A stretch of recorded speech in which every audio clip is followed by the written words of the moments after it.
آج کی ویڈیو میں ہم بات کریں گے کہ اگر بیوی ہم بستری سے انکار کر دے تو کیا طلاق ہو جاتی ہے۔ بسم اللہ الرحمن الرحیم۔ 195 ہجری میں امام محمد بن ادریس شافعی رحمۃ اللہ علیہ دوسری دفعہ مکہ سے ایران تشریف لائے۔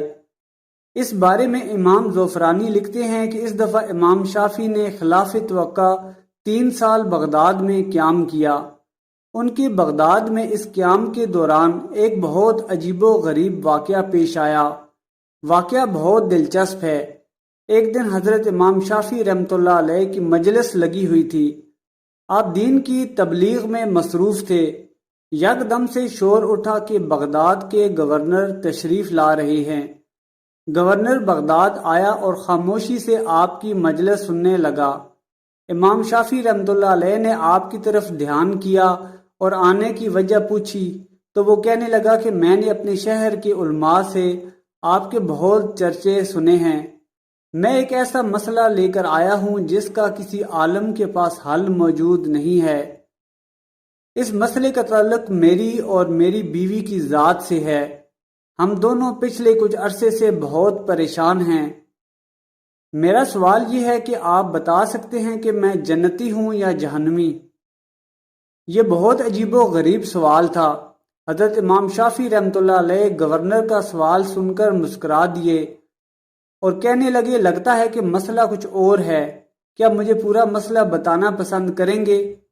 آپ کا یہ کہنا تھا کہ گورنر فوراً بول اٹھا کہ میں نے یہ سوال جس کے سامنے بھی رکھا ہے اس نے یہی جواب دیا ہے کہ اس مسئلے کا کوئی حل موجود نہیں ہے، جبکہ میرا مسئلہ اس سوال کے جواب کو لیے بغیر حل نہیں ہو سکتا۔ گورنر نے اپنا مسئلہ تفصیل کے ساتھ بتانا شروع کر دیا۔ کہنے لگا حضور والا بات یہ ہے کہ آج سے ٹھیک 3 ہفتے پہلے میں اور میری بیوی بہت اچھے موڈ میں ایک دوسرے کے ساتھ الفت و محبت کی باتوں میں مصروف تھے۔ ہم خوب ایک دوسرے کی دلجوئی بھی کر رہے تھے، مگر پھر میرے منہ سے ایک بات نکلی جس کی وجہ سے میری بیوی روٹھ گئی۔ اس کی تھوڑی دیر کے بعد میرا اپنی بیوی سے صحبت کرنے کو من ہوا۔ میں نے صحبت کرنے کے لیے اسے ہاتھ ہی لگایا تھا کہ اس نے آگے سے مجھے یہ کہہ کر جھڑک دیا، او جہنمی پیچھے ہٹو، آج مجھے ہاتھ بھی مت لگانا۔ یہ سن کر میرا پارا بھی ہائی ہو گیا۔ میں نے اپنی بیوی سے بولا کہ تم مجھے میرے شرعی حق سے روک نہیں سکتی۔ مجھے نبی کریم صلی اللہ علیہ وسلم کی یہ حدیث یاد تھی کہ جب کوئی مرد اپنی بیوی کو صحبت کے لیے بلائے تو وہ ضرور اس کے بلانے پر جائے، چاہے وہ تندور پر روٹیاں ہی کیوں نہ بنا رہی ہو۔ میں نے غصے میں آ کر اسے بولا کہ اچھا اگر میں جہنمی ہوں تو پھر تجھے بھی میری طرف سے طلاق ہے۔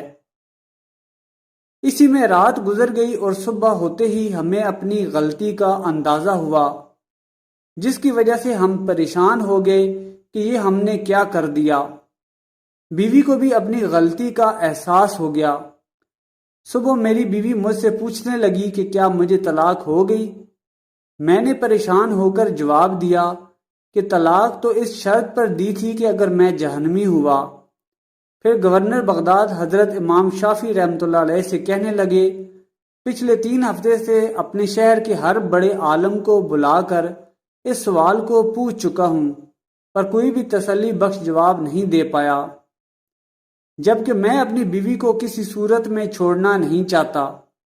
یہ سن کر امام شافعی رحمۃ اللہ علیہ فرمانے لگے اس بات کا جواب دینے کے لیے مجھے آپ سے تنہائی میں کچھ باتیں پوچھنا پڑیں گی۔ حکمرانی شہر کہنے لگا کہ آپ مجھ سے جو چاہے مرضی پوچھ سکتے ہیں۔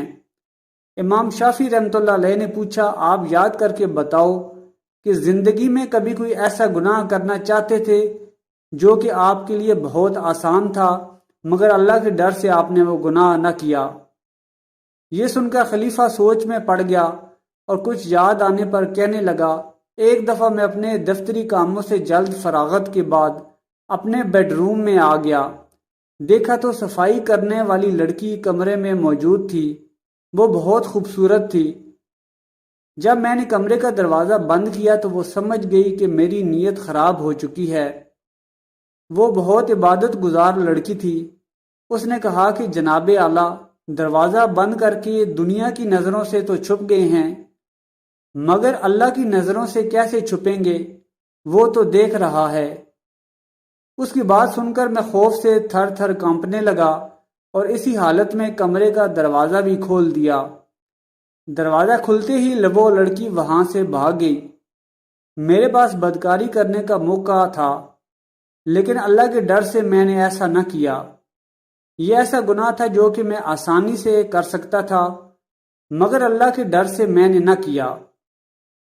یہ سارا قصہ سننے کے بعد امام شافعی رحمۃ اللہ علیہ نے فرمایا کہ آپ کی بیوی کو طلاق نہیں ہوئی ہے، کیونکہ آپ جہنمی نہیں بلکہ جنتی ہیں۔ وہاں پر اور علماء بھی بیٹھے ہوئے تھے۔ انہوں نے اعتراض اٹھایا کہ آپ کیسے ان کے جنتی یا جہنمی ہونے کا بتا سکتے ہیں؟ آپ نے فرمایا کہ یہ فتویٰ میں نے اپنی طرف سے نہیں دیا، بلکہ اللہ تعالیٰ نے قرآن پاک میں خود اس فتویٰ کو عطا فرمایا ہے۔ قرآن پاک میں اللہ پاک ارشاد فرماتا ہے، اور جو شخص اپنے رب کے سامنے کھڑا ہونے سے ڈرا اور اس نے اپنے نفس کو خواہشات میں پڑنے سے بچا لیا، پس اس کا ٹھکانہ جنت ہوگا۔ اللہ نے چونکہ فرما دیا، لہٰذا یہ میں فتویٰ دیتا ہوں کہ یہ بندہ اس کبیرہ گناہ سے بچنے کی وجہ سے قیامت کے دن جنت میں داخل ہوگا۔ اس کے بعد امام شافعی رحمۃ اللہ علیہ پورے مجمع سے کہنے لگے کہ آج سے یہ بات ذہن میں بٹھا لو کہ بیوی بنا کسی شرعی عذر کے اپنے خاوند کو ہم بستری کے لیے منع نہیں کر سکتی۔ شرعی عذر میں ایام حیض، بیماری یا شوہر کا حد اعتدال سے زیادہ ہم بستری کرنا شامل ہیں۔ رہی بات طلاق کی، تو بیوی کے منع کرنے سے طلاق نہیں ہوتی۔ دعا ہے کہ اللہ پاک ہمیں اپنے دین پر چلنے کی توفیق عطا فرمائے، آمین۔ ویڈیو پسند آئی ہے تو چینل کو سبسکرائب کر لیں اور کمنٹ سیکشن میں اپنی قیمتی آراء سے ضرور آگاہ کریں۔